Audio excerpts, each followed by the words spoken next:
Jusqu'à 13h30, les midis de culture. Nicolas Herbeau, Géraldine Mosna-Savoie. Place à la rencontre. Aujourd'hui, notre invité est un lecteur.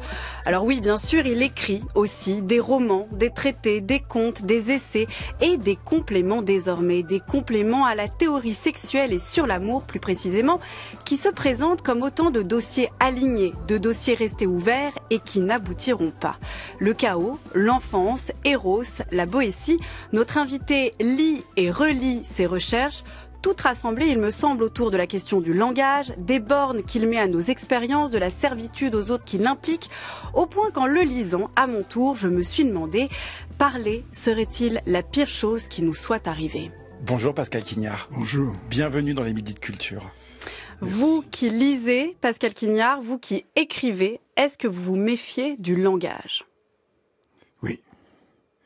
Oui, il y a des écrivains qui adorent le langage. Les puristes qui en font vraiment un dieu, qui sacralisent les mots qu'ils emploient, qui se rebellent dès que quelqu'un parle mal, ou qui reprennent les fautes d'autrui, qui corrigent. Et puis il y en a, comme moi, qui n'aiment pas le langage, qui ont été un peu infectés par lui peut-être. Apprendre la langue, souvenez-vous, on s'en souvient rarement, c'est très difficile pour le petit enfant. Pendant, bien sûr, dans le ventre de sa mère, pendant 9 mois, bien sûr, l'aphonie est totale, on ne parle pas. Mais ensuite, pendant 18 mois au moins, le langage n'accède pas. Il est éprouvé par imitation auprès des lèvres de la mère ou des très proches. Si ces très proches sont un tout petit peu sévères, austères ou malveillants, le langage devient une puissance malveillante. Et ça a été un peu mon cas. Donc, je suis quelqu'un qui me débarrasse peut-être du langage en le mettant, en écrivant au silence. Et là, je le domine un peu. En écrivant, je peux relire, retravailler sans cesse le texte que j'écris. Soit, et là, c'est la passion de ma vie, je m'abandonne à la musique ou à des expériences d'abandon qui sont silencieuses. Et en lisant aussi. Et en lisant, je me tais aussi. Et en lisant, je me nourris en effet aussi, mais je m'évade aussi, on s'évade, chacun de nous s'évade de sa vie, de son propre langage en lisant des langues anciennes, en lisant des civilisations qui sont des millénaires plus haut, et on se retrouve avec Ulysse, on se retrouve avec Gilgamesh, on se retrouve avec Énée, et on est heureux.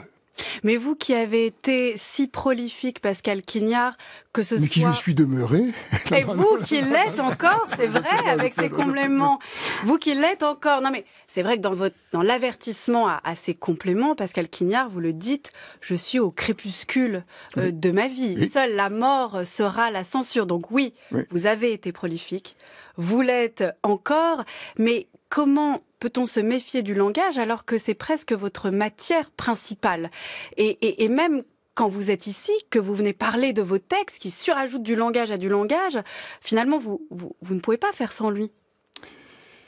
Oui, je ne peux pas faire sans lui. Enfin, vous faites quelque chose que vous détestez. Je suis, on est addict. Vous savez, c'est une puissance dont on ne se défait pas.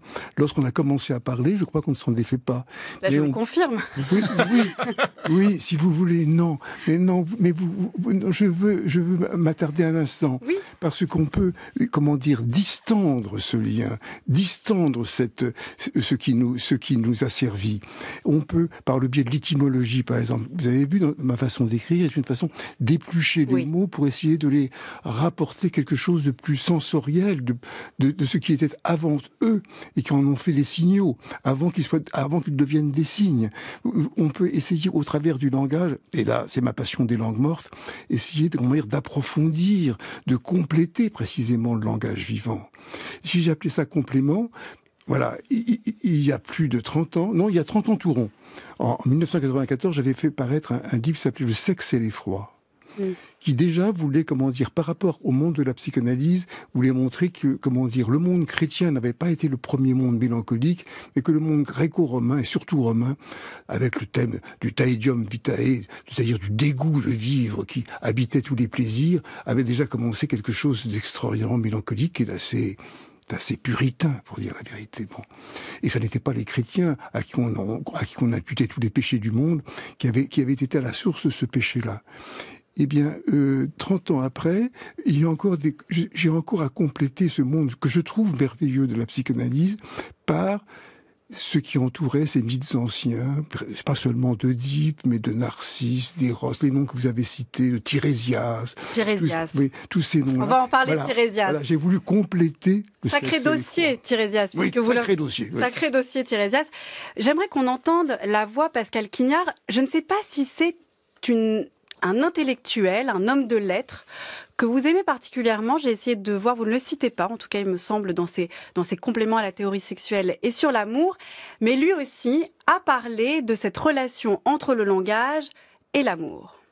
J'ai voulu restituer ou simuler l'espèce de désordre de langage qui se passe, qui passe dans la tête d'un sujet amoureux. Et pour ne pas avoir à décider, que j'emploie le mot de sujet, si vous voulez, le sujet amoureux, au fond, ne peut donner lui-même absolument aucun sens, il ne peut pas donner le sens d'un destin à ce qu'il vit. Bien sûr, une fois que l'épisode amoureux est fini, il est très possible de le construire rétroactivement comme un destin. Mais quand on est dedans, on est plongé dans une sorte de désordre profond de ces sortes de bouffées d'épisodes de langage qui vous passent dans la tête, et par là même, le roman est une sorte de construction a posteriori qui falsifie cette sorte de désordre extrêmement vif, qui fait d'ailleurs que couramment, enfin le sentiment populaire depuis très longtemps, parle de l'amoureux comme d'un fou. Roland Barthes, je ne sais pas si vous l'aviez reconnu, Pascal Quignard. Si, c'est une belle voix, une très belle voix. Avec une lenteur du souffle qui lui est propre. C'est vrai qu'on reconnaît sa voix, il a une musique dans la voix. Et une lenteur, vous avez vu comme il ralentit un petit peu, comme il a l'air de chercher en parlant. Vous croyez pas que c'est un peu une posture ? Oh, vous savez, tout est posture en nous. Il faut s'en corriger, mais tout a été habitude et accoutumance. Et on va pas dire du très très grand pianiste que c'est une posture. Non, mais Roland Barthes faisant du Roland Barthes, qui capte l'attention, qui sait mettre le doigt sur ces sujets, la manière dont il parle, du discours amoureux. C'était au moment. Ce qu'il dit est très proche de la psychanalyse et de la pulsion et du désordre. Mais je peux le reprendre. Allez-y. Je peux le reprendre juste. Précisez juste que c'était une archive de 1977, au moment justement où étaient sortis ces fragments d'un discours amoureux. Qui était un très très beau livre, très très beau livre. Et c'est une très grande pensée que Barthes. Donc c'est pas du tout. Je ne sais pas pour corriger Barthes que je vais dire ce que je vais dire, mais il fait du roman quelque chose, comment dire, de l'ordre du langage qui vient après l'expérience. Et il le dit postérieur. Il emploie même le mot. A posteriori. Oui. Et je sais qu'il voulait écrire un roman, qu'il n'a pas pu, faute que la vie lui ait été laissée. De même que Roger Caillois, à la fin de sa vie, au moment où il a eu son AVC. Qui était un ami, me disait aussi qu'il voulait se mettre dans le roman. Mais il y a une part du roman dont il faut comprendre qu'elle n'appartient pas du tout au postérieur, qu'elle n'appartient pas à quelque chose qui vient après le langage. C'est le fait de renouer à précisément un autre désordre, qui est le désordre onirique, qui est la succession de scènes qui nous viennent, comment dire, de façon involontaire. Or, ces successions de séquences oniriques ne touchent pas, c'est ça que je trouve merveilleux, ne touchent pas que nous, que l'espèce qui parle, mais elle touche les oiseaux, elle touche les animaux, elle touche les chats, et on les voit tout à coup se lever la table pour attraper une souris, et ils sont dans un rêve.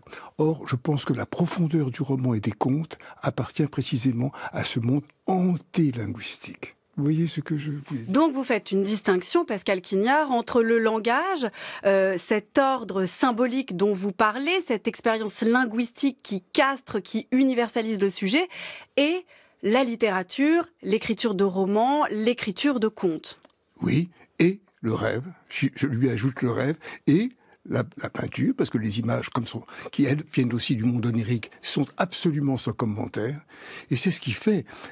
Songez prenez les peintures préhistoriques qui sont revenues, songez à Lascaux, cet homme, comment dire, érigé, qui tombe en arrière, on ne saura jamais le langage qui le porte et ce qu'il voudra dire. Or, ces peintures-là, elles nous fascinent, comme la Joconde peut nous fasciner, parce qu'elles ne parlent pas et qu'elles nous laissent précisément dans un univers antérieur à la saisie du langage. Mais dans vos compléments à la théorie sexuelle et sur l'amour, La grande ligne directrice, je me suis pas trompée, je pense, Pascal Quignard, c'est quand même de dire qu'on a un problème avec le langage, et pas celui de la littérature et du conte, mais celui qu'on emploie au quotidien. Oui. Le langage ordinaire. Pourquoi pensez-vous, je vous cite, que le monde sexuel offense profondément le monde symbolique? Et on pourrait dire que l'inverse est vrai aussi, que le monde symbolique, linguistique, offense le monde sexuel. Pourquoi ces deux mondes-là ne vont pas ensemble? Oui, oui. Je vous l'avais non seulement très bien lu, mais vous êtes plus clair que je ne l'ai été. Donc moi, le problème, c'est que je l'aurais écrit en une phrase, donc j'aurais pas eu grand-chose à publier, mais bon. Mais ça aurait été une très belle phrase. Merci. Mais non, en fait, voilà. Ce qui oppose ces deux thèmes-là, il y a un mystère invraisemblable. Il y a deux mystères invraisemblables. Pardonnez-moi de parler de mystère comme si j'étais un prêtre ou un théologien. Mais c'est vraiment des mystères. Un gourou. Oui, parfaitement un gourou. Il y avait, comment dire, dans le monde physique et dans le monde chimique, une possibilité de développement cellulaire de la vie qui n'aurait fait que répliquer sans cesse. C'est-à-dire, c'est ce que nous recherchons de nouveau, grâce à la science, à faire de nouveau. Bien. Mais personne n'a compris pourquoi. Et vraiment, les biologistes sont passionnés de cette question. Personne n'a compris pourquoi il a fallu prendre un système aussi compliqué que la sexualité pour que les fleurs, pour que les arbres, pour que les hommes, pour que les animaux, pour que les oiseaux se diversifient et se multiplient. Il a fallu glisser du alter, si j'ose dire, une sorte d'altérité, quelque chose qui n'est pas à l'intérieur des cellules et créant comme ça deux pôles très différents, très mystérieux, et qui font la beauté des fleurs qui s'ouvrent, qui sont des sexes qui s'ouvrent. Il faut nommer les choses comme elles doivent être dites. Bien, ça c'est un monde fabuleux. Premier mystère. Autre mystère, c'est pourquoi sur une espèce animale est intervenue, sans qu'il l'ait décidé lui-même, est intervenue l'invention du langage. Pourquoi quelque chose s'est-il dédoublé dans les sons qu'il disait pour prendre du passé, du signifiant au signe. Pardonnez-moi pour être plus simple, pour ne pas égarer ceux qui nous écoutent. C'est extrêmement simple si on prend quelque chose comme le mot coucou. Le mot coucou dans toutes les langues, c'est coucou. Coucou. Coucou. C'est-à-dire le signe. Non, l'animal. Ah, l'animal, pas coucou, salut. Coucou, alors K-U en japonais. Coucou. Cette répétition-là, elle est entendue du monde animal. C'est un signal. Et puis, c'est arrivé dans le langage et ça a pris un sens de signe. Et là, c'est ce que vous disiez à l'instant, ça veut dire bonjour.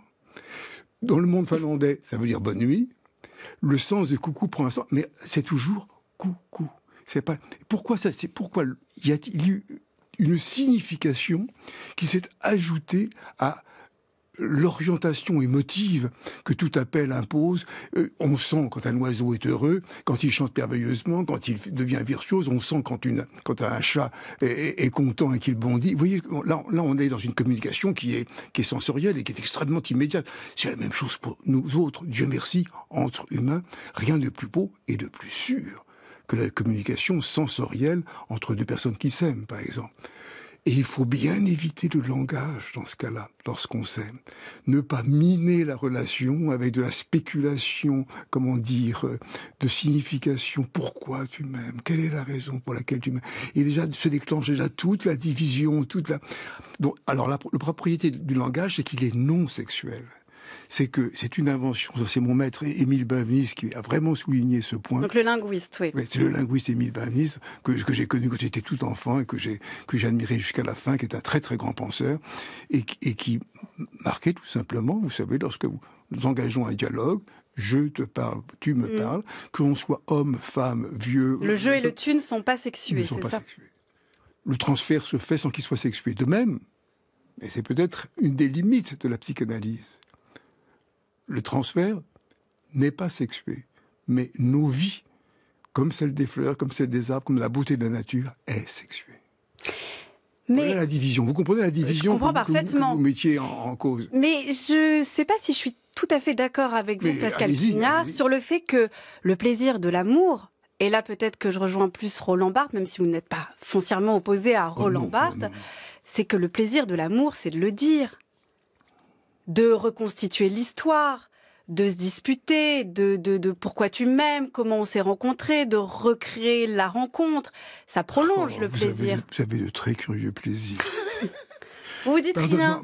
Quoi ? Vous dites rien Non, quand vous êtes je pense que amoureux ou pendant un acte sexuel. Comment dire ? Je vous le dis vraiment pas du tout pour disputer avec vous une seconde du tout. Mais l'entente au quart de tour, pour moi, c'est le sommet. Et ça passe sous les langages. Le fait de sentir ensemble, de contempler ensemble, d'aller marcher, de regarder l'eau qui arrive sur le bord de la mer avant d'atteindre le restaurant pour pouvoir dîner, le fait de prendre la main, de suivre, de s'aimer aussi sans parler surtout. Mon Dieu, sans parler, sans... non, je ne pense pas, j'en ai le regret d'avoir les mêmes plaisirs que vous. Même peut-être, mais peut-être qu'il faudrait que je regarde ma vie amoureuse, voir si justement les discours ne l'ont pas amené à raccourcir les relations amoureuses, si ça précipite pas la fin. Il faudrait voir en fait à la fin de ma vie que je vois les moments où j'ai parlé, où j'ai pas parlé. Puis-je vous poser une autre question pour résoudre le problème ? C'est, avez-vous vraiment l'impression dans la littérature mondiale qu'il y ait beaucoup de textes merveilleux, érotiques ? Moi, j'en doute un peu. En revanche, il y a beaucoup d'images somptueuses, érotiques. En revanche, moi, je trouve que c'est plutôt les passages, sur l'amour qui sont souvent très banals. Mais c'est pas pareil, l'érotisme et l'amour. Non, là tout à fait. Mais vous voyez, vous dites qu'ils sont banals. Pourquoi ? Parce qu'ils sont modélisés. Non, parce qu'ils sont neutralisés. Cette idée que le langage neutralise rend précisément ce mystère de... Il ne peut pas, pardonnez-moi, dans la nostalgie que je crois qu'est profondément l'amour, pour la différencier du désir, il y a une nostalgie énorme, fusionnelle dans l'amour, quelque chose qui veut rejoindre quelque chose. Il faut, comment dire, un mouvement qui ne peut pas être celui de la division du langage. On ne peut pas mêler la division et la fusion, je crois pas. Quelle différence faites-vous, Pascal Quignard, entre l'amour, la sexualité et le désir? Vous avez ces questions d'une vaste... qui sont... Et en plus, il ne faut pas faire des questions qui excèdent 2 minutes à peu près. Donc, Je pense qu'il y a, comment dire, mais ça commence très tôt dans toutes les espèces. C'est pour ça que les tortues fichent le camp, traversent l'océan pour rejoindre la plage où elles sont nées. C'est pour ça que les saumons grimpent, remontent avec des difficultés que leur posent les barrages, les rivières pour pouvoir rejoindre le lieu où ils sont effrayés pour y mourir. Je pense qu'il y a un désir d'origine. Et cette nostalgie de l'origine qui habite par l'odeur, les poissons, ou par le biais de l'air, les migrations des oiseaux. Enfin, je pense qu'il y a là une sorte d'élan profond, et c'est à cet élan que je rapporterai l'amour, comme vraiment quelque chose qui veut retrouver quelque chose de la fusion originaire, quelque chose qui précédait sa vie, quelque chose, il y aurait dans l'étreinte quelque chose comme la plage où la tortue a pondu son petit œuf. Bon. La sexualité, c'est tout le contraire. C'est ce mot d'ailleurs magnifique de sexualité qui veut dire couper en deux. Ah oui, j'ai appris ça en vous lisant, parce que vous pouvez expliquer ça. Prenez le mot sécateur, vous avez compris le sens de la sexualité. C'est un mot terrible que celui de sécateur, parce que surtout quand on aime les fleurs et qu'on les cueille. Bon. Et cette division en deux qui sont autres, sans que chacun ne sache jamais, au cours de nos vies, quel âge qu'on est, quel est l'autre de l'autre. On ne sait pas qui est l'autre. Un homme ne saura jamais ce qu'est une femme. Je ne pense pas qu'une femme saura jamais ce qu'est un homme. Et de ce fait, cette division-là crée et le moteur d'un désir qui permet, entre autres, la reproduction. Mais la reproduction n'est pas là par hasard. Elle est là biologiquement pour les fleurs, pour les arbres, pour les oiseaux. Elle est là. Mais ça n'est pas ça. Il n'y a pas d'objet à cette... Pourquoi la vie a-t-elle divisé en deux et en deux autres ? Et ça, c'est profondément la sexualité. Alors, le désir, c'est un autre mouvement. Bon, parce que je suis très proche d'un psychanalyste qui s'appelle Ferenczi, je pense que le désir est quelque chose de plus ancien même que la vie, et qui fait que c'est la pulsion. Il y a une poussée, comme la poussée maritime qui fait revenir la marée. Et qui n'est pas forcément liée à l'amour. Cette poussée, Ou au sexe. oui, non, elle est poussée, comment dire, elle est celle qui fait que les arbres s'élèvent pour manger, pour dévorer le soleil un peu plus. Elle est faite pour, vous voyez cette poussée. Ah, c'est un peu comme le conatus chez Spinoza, Voilà. c'est la Voilà. puissance de la persévérance. Voilà. Mais dans le conatus Spinoza, il y a quelque chose de l'ordre de l'effort, et Oui. dans la pulsion volcanique, par exemple, du volcan sous l'eau qui venait pour créer même la Terre, il y a quelque chose qui, comment dire, de l'éruption originaire. Si vous voulez, le désir serait très très proche de quelque chose qui serait de l'ordre de ce qu'on appelle de nos jours, dans nos mythologies modernes, le Big Bang, mais une sorte d'implosion, d'explosion. C'est ce ex-là, vous voyez, explosion, extatique. C'est très différent. Si bien que, pardonnez-moi, j'ai fait un ajout, j'ajoute, si bien qu'on peut comprendre une extase sans sexualité, c'est la mystique. Les grands mystiques sont comme des explosifs par rapport au ciel. Sainte Thérèse, Saint Jean de la Croix, ceux que j'admire.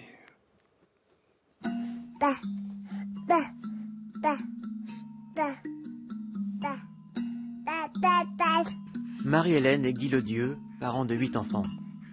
Moi, je trouve toujours ça très merveilleux quand un enfant commence à essayer de répéter quelque chose ou dans son langage, on voit ce qu'il veut dire. Et oui, moi, je trouve ça très, très émouvant. Et au 8e autant qu'au 1er, en fait. Mais même avant, je trouve qu'avant qu'il arrive à formuler des mots, quand il commence à essayer le langage, en fait, et qu'il se rend compte que ça a un impact, quoi, que ça résonne dans sa tête, et on sent que ça déclenche un sourire.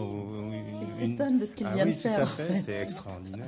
On a l'impression qu'il découvre, quoi, vraiment, qu'il a des possibilités, et puis il s'en étonne lui-même, et c'est merveilleux.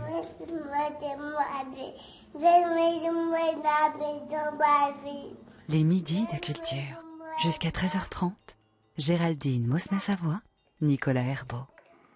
Une archive des Nuits Magnétiques, l'émission mythique de France Culture, c'était en 1992. On y entend ces deux parents qui ont 8 enfants, mais qui à chaque fois, Pascal Quignard, s'émerveillent devant l'apprentissage du langage par leur enfant, alors que pour vous, Pascal Quignard, c'est l'enfer, ce qu'on entend.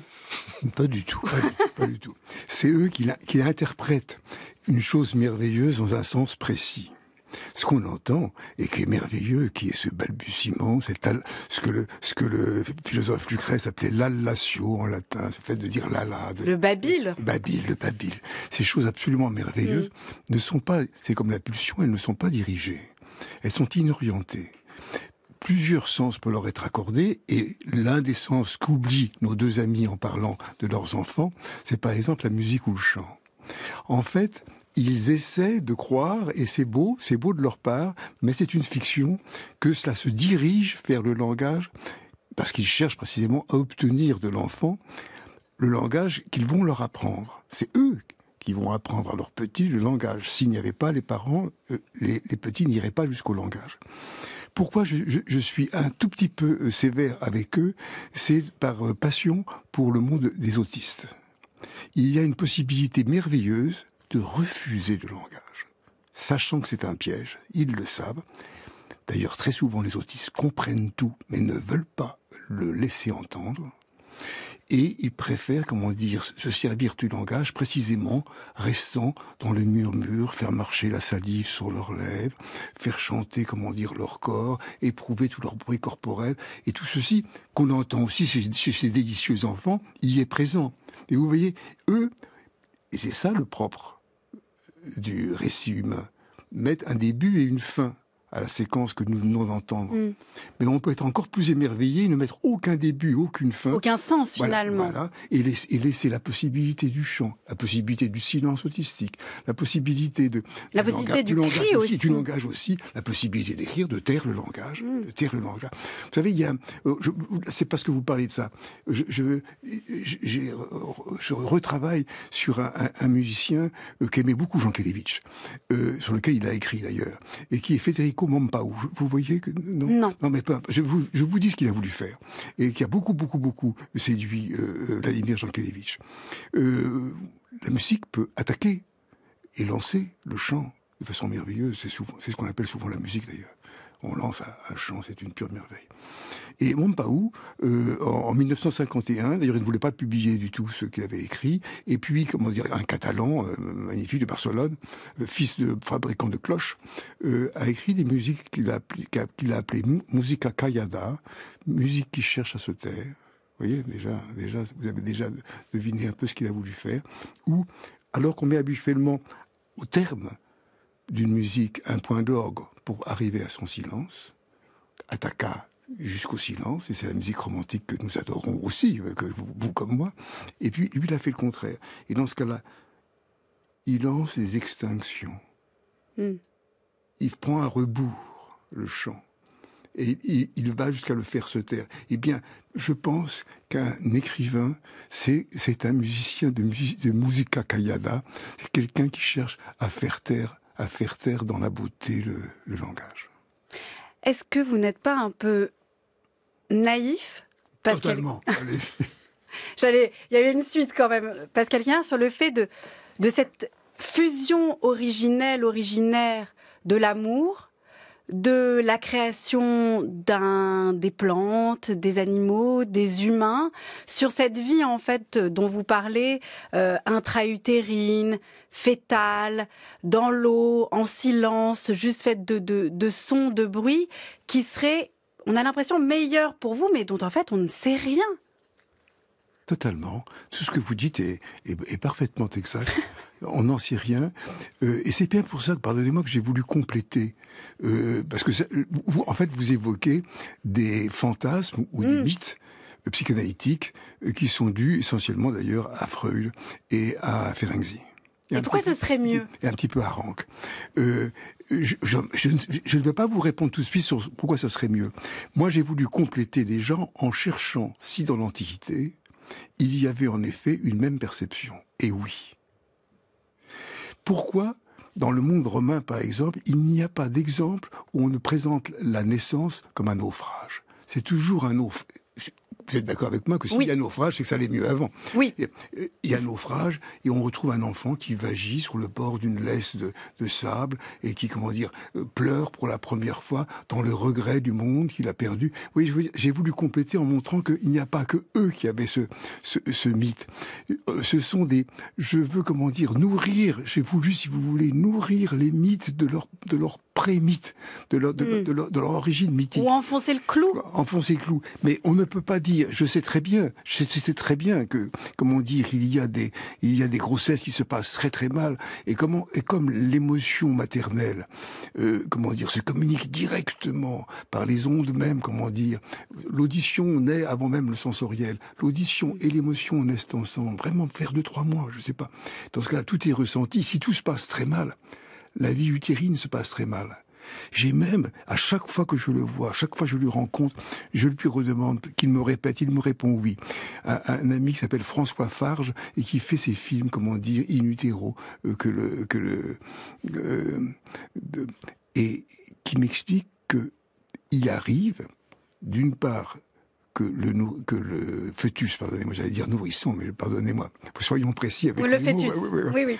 Que le fœtus, avec ses doigts, pince le tube qui le nourrit pour accélérer le plaisir qu'il peut en retirer, soit, me dit-il, il le bloque et se suicide. Bon, je lui dis non, répète-moi qu'il se suicide, François, je n'aime pas ce mot, peut-on dire qu'il se suicide? Oui. Vous voyez ce que je veux dire? Donc vous avez raison sur le fait, comment était ce monde. Mais là où vous avez tort, c'est qu'il était quand même fusionnel, complètement. Et avec la mère, c'est ça? Oui, parce que lorsque la mère arrive maintenant à l'état séparé, il peut y avoir une déception terrible. C'est ce qui fait précisément que certains petits se taisent. Ils ne veulent pas quelque chose de séparé. Il y a quelque chose qui ne leur convient absolument pas d'avoir deux corps là où il n'y avait qu'un seul. Donc il y a quand même une unité quand même qui préside. On ne peut pas nier qu'au tout début, cette goutte d'eau et qui ensuite, comment dire, se fait enveloppe, se développe, etc. C'est profondément. Et je le sais, ayant été un enfant anorexique, enfant, je sais aussi pour quelle raison, comment dire, on veut mourir lorsqu'on est bébé. C'est parce que l'autre, ne vous aimant pas, on veut lui laisser la place. On se sacrifie pour la mère. Tous les petits qui meurent se sacrifient pour leur mère. Ça, j'en suis bien sûr. D'ailleurs, Pascal Quignard, vous avez des... Je pense que c'est la chose qui m'a le plus frappée quand j'ai refermé votre livre. Je me suis dit, qu'est-ce qui me reste de cette lecture? Évidemment, beaucoup de choses, mais il y a quelque chose qui m'a énormément frappée. Je me suis dit, alors là, il tape vraiment juste. C'est sur le fait que les mères n'aiment rien tant que leur enfant malade ou mort. Ce qui est terrible à lire comme ça, parce que moi je suis mère, je me suis dit, non, mais pas du tout. Mais en fait, vous avez raison, il faut que je retrouve la page, c'est page 84-85, pardon. La mère aime plus que tout l'enfant mort. Ma mère, tu m'as lancé comme une fronde dans le mur où mon visage s'écrase. Que fait Marie quand elle apprend que son fils est ressuscité? Elle s'enfuit en barque au bout du monde. Elle se rend dans la maison que Saint Jean lui a louée dans la banlieue de la cité d'Éphèse. Elle vit seule à Éphèse des années durant jusqu'à l'âge de 72 ans sans plus faire parler d'elle. Mais c'est vrai, ça? C'est vrai, ça a été un vrai mystère. Vous liriez ce que les théologiens ont écrit là-dessus. Ils sont très embarrassés de cette Marie s'en fiche de son fils. Elle s'en fiche peut-être pas, mais elle s'enfuit. Et pourquoi son fils va-t-il pas la trouver pour lui dire « je suis ressuscité » Il le fait pas non plus. Parce qu'il s'est pas sacrifié pour elle. C'est un vrai mystère théologique. Ça, c'est un vrai mystère théologique. Mais c'est une... Mais... Oui... Alors une autre question, Pascal Quignard, je vous ai demandé si vous n'étiez pas un peu naïf sur cette origine... Je pense pour revenir à ce que vous voulez dire, je pense quand même qu'il serait astucieux, c'est pas pour vous et vos enfants, mais qu'il serait quand même astucieux que certaines mères félicitent, encouragent, louangent, applaudissent dès que leurs enfants sont heureux et ne s'occupent pas trop d'eux quand ils sont malheureux. Il ne faut pas cultiver le malheur en eux. Il ne faut pas leur apporter d'attention uniquement quand ils sont malheureux. Il faudrait avoir un tout petit peu plus d'élan dans les moments de bonheur. C'est juste que cette suggestion. Je vous ai demandé tout à l'heure si vous n'étiez pas un petit peu nostalgique, Pascal Quignard, de cet état originaire, fusionnel. Est-ce que vous n'êtes pas un peu à l'inverse trop lucide sur ce que produit la vie ensemble, la vie politique? Vous avez des très belles pages sur la Boétie, sur le discours de la servitude volontaire, auquel vous préférez d'ailleurs le titre contraint. Est-ce que vous n'êtes pas trop lucide là-dessus, sur le fait que la servitude est celle d'être en groupe et donc de devoir utiliser le langage commun pour vivre ensemble? Est-ce que vous ne devriez pas être plus naïf en fait sur le plaisir qu'il y a à vivre ensemble? Je ne l'ai pas follement éprouvé. C'est vrai? Si j'avais été parfaitement heureux dans la vie sociale, quand j'avais un très beau poste aux éditions Gallimard il y a 25 ou 30 ans, je gagnais beaucoup d'argent, je vivais sur le quai des Grands Augustins, j'y serais resté. Je suis merveilleusement heureux maintenant, merveilleusement plus heureux maintenant. Moi, j'aurais pas, là, ça va être très difficile à vous répondre clairement, parce que je pense que la vie en société nombreuse, en société étatique, je ne parle pas des petits groupes, comment dire, de 15-20, comme je pense que c'est une idéologie qui ne me convainc pas. Tout de suite, la première spécialisation humaine a été d'éjecter un ou deux fous, qu'on a nommés chamans, du groupe et du foyer, dont on a fait à la fois des prêtres et des victimes, des boucs émissaires. Ça dépendait comment se passait la faim, la soif, la chasse et le temps. Et qu'il y a toujours dans notre espèce quelque chose qui hésite comme chez les cerfs, comme chez les animaux, entre la solitude, entre les solitaires et vous savez, dans la période où nous vivons, on comprend qu'à la fin de l'Empire romain, se soit créée cette si belle tradition des monastères, des chartreuses, des lieux pour respecter les livres, pour les préserver du feu et de l'incendie, monter dans les météores, créer des abbayes absolument somptueux pour essayer uniquement de conserver quelque chose comme la lecture individuelle. Vous voyez, il y a un double mouvement. Je ne sais pas où la civilisation est le plus grand. Si elle n'est pas, comment dire, dans la lecture solitaire et l'ermitage, je vous dis, parlons d'ermitage, ou bien si elle est forcément dans le match de football, ou bien dans l'année merveilleuse qui présente devant nous avec les Jeux Olympiques. Je n'en sais rien. Ou simplement aussi, entre les deux, Pascal Quignard, dans une conversation, par exemple, dans celle-ci. Ah, là, c'est très beau ce que vous dites. Mais parce que c'est une conversation, ce n'est pas un dialogue, ce n'est pas, comment dire, quelque chose, une mise au défi, ni de vous, ni de moi. Nous ne cherchons pas du tout. C'est pas comme comment dire, un duel politique ou ce que sont souvent, et même aussi souvent, comment dire, dans la vie conjugale ou ailleurs, une sorte de dispute de sexe entre eux, chacun voulant camper, comment dire, dans une sorte de rapport de domination. Lorsque on quitte le dialogue pour quelque chose de l'ordre de ce que vous appelez la conversation, mais vous savez que c'est rare. C'est pas dans les cafés que ça a lieu. C'est parfois dans les repas d'amis. C'est quand ils ne sont pas pleins de rivalité sociale ni rien. Oui, c'est rare, je vous jure, c'est rare. Merci beaucoup Pascal Quignard en tout cas d'être venu pour converser autour de votre nouveau livre. Ça s'appelle Complément à la théorie sexuelle et sur l'amour. C'est paru aux éditions du Seuil. Pour terminer, Pascal Quignard, vous avez un choix à faire, un choix entre 2 morceaux de musique que nous avons sélectionnés en référence à 2 de vos ouvrages, l'un qui concerne Tous les matins du monde, l'autre concerne L'amour, la mer. Quel morceau voulez-vous découvrir ?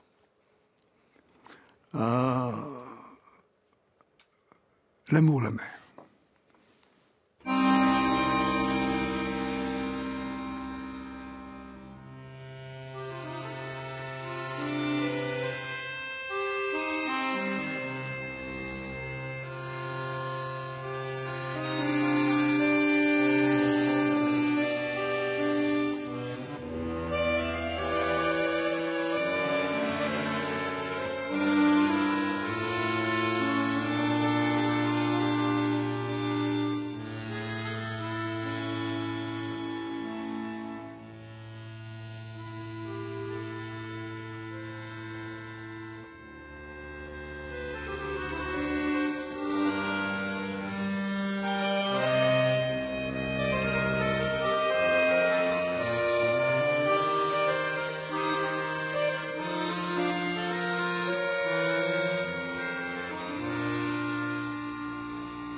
Un grand merci à vous, Pascal Quignard. On se quitte sur Johann Jakob Froberger, Tombeau sur la mort de Monsieur Blanche Roche, qui est donc une référence à votre livre L'amour, la mer. Et un grand merci à l'équipe des Midis de Culture qui sont préparés tous les jours par Aïssatou Endoy, Anaïs Isbert, Cyril Marchand, Zora Vignier, Laura Dutèche-Pérez et Manon de la Selle. Réalisation Nicolas Berger, prise de son Jérémy Kaufmann et Guillaume Ficheux. Vous pouvez réécouter cette émission sur le site de France Culture, à la page des Midis de Culture et sur l'application Radio France. Merci Nicolas, à lundi. À lundi.